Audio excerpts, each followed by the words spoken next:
एक साल पहले हमने यात्रा शुरू की थी, भारत जोड़ो यात्रा। कन्याकुमारी से कश्मीर तक गए। वे शांत हो जाए आप।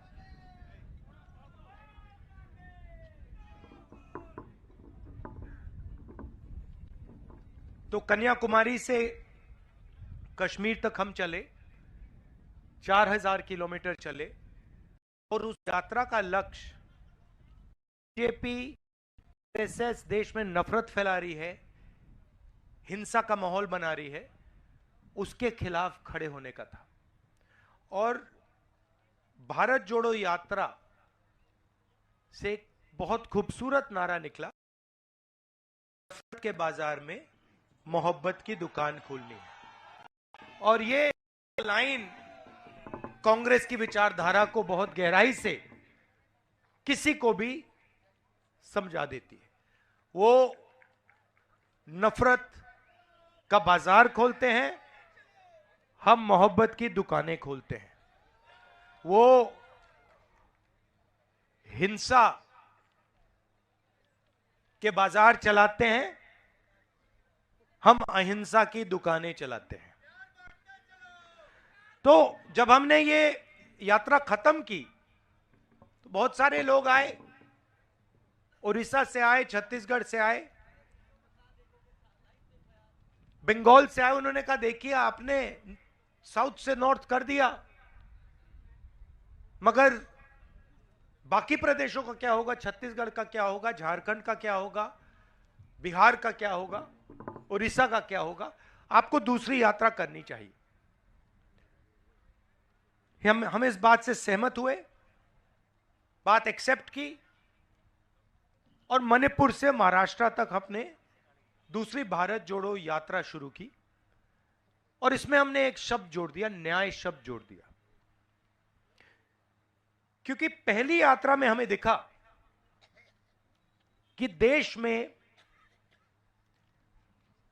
बहुत सारा अन्याय हो रहा है, अलग अलग वर्गों के साथ अन्याय हो रहा है,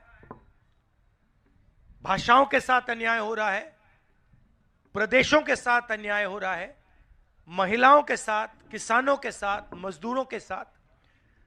और हमें पता लगा, साफ पता लगा कि अन्याय और नफरत और हिंसा के बीच में लिंक है। मतलब अन्याय के बिना हिंदुस्तान में नफरत और हिंसा नहीं फैलाई जा सकती।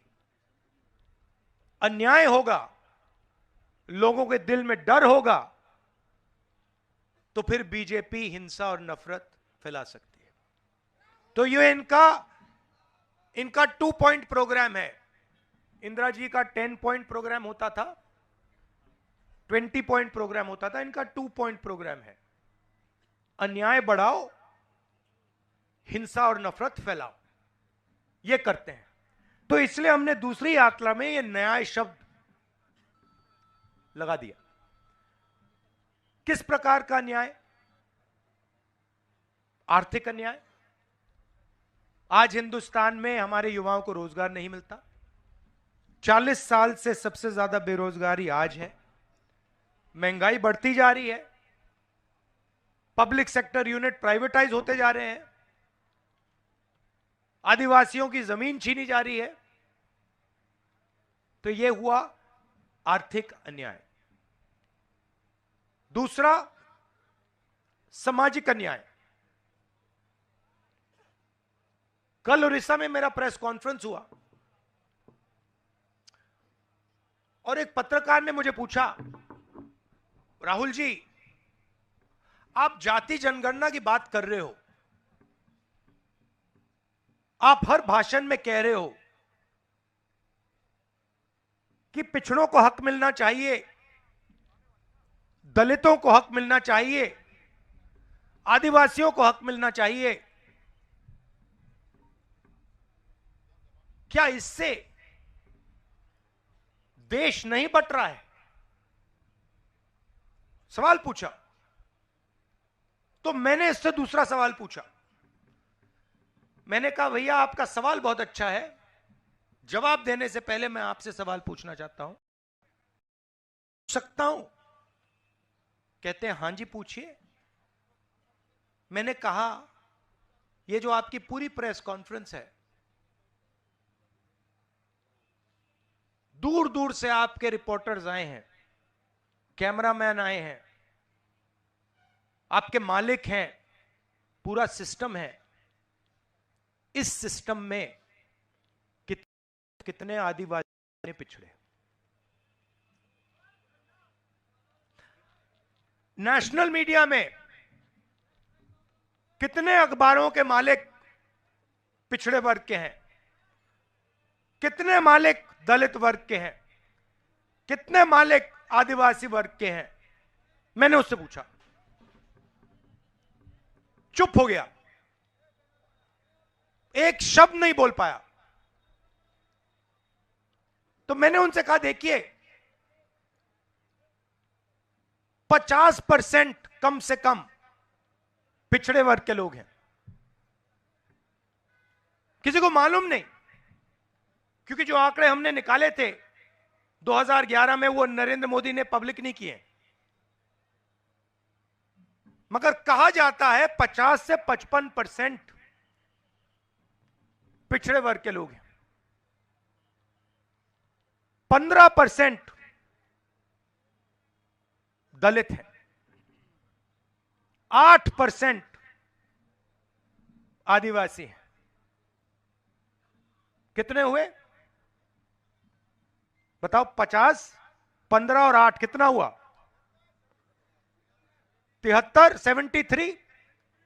तो मैंने उनसे पूछा भैया आप मुझे अब बताओ, अगर 73% को कुछ मिलेगा नहीं, उनकी आवाज ना मीडिया में है, ना हिंदुस्तान के सबसे बड़े 200 कॉर्पोरेट में है, ना पीएमओ में है, ना 90 ब्यूरोक्रेट जो हिंदुस्तान को चलाते हैं उनमें है, ना किसी प्राइवेट अस्पताल के मालिक ओबीसी या दलित या आदिवासी वर्ग से नहीं आते, कोई स्कूल नहीं, कोई यूनिवर्सिटी नहीं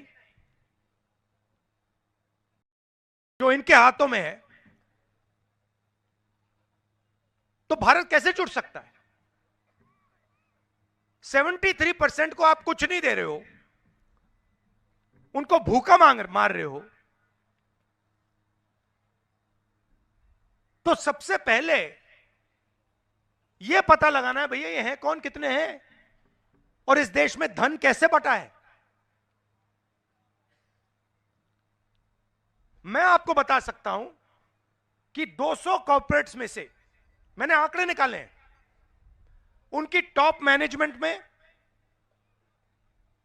उनके मालिकों के लिस्ट में ना एक ओबीसी है, ना एक दलित है, ना एक आदिवासी।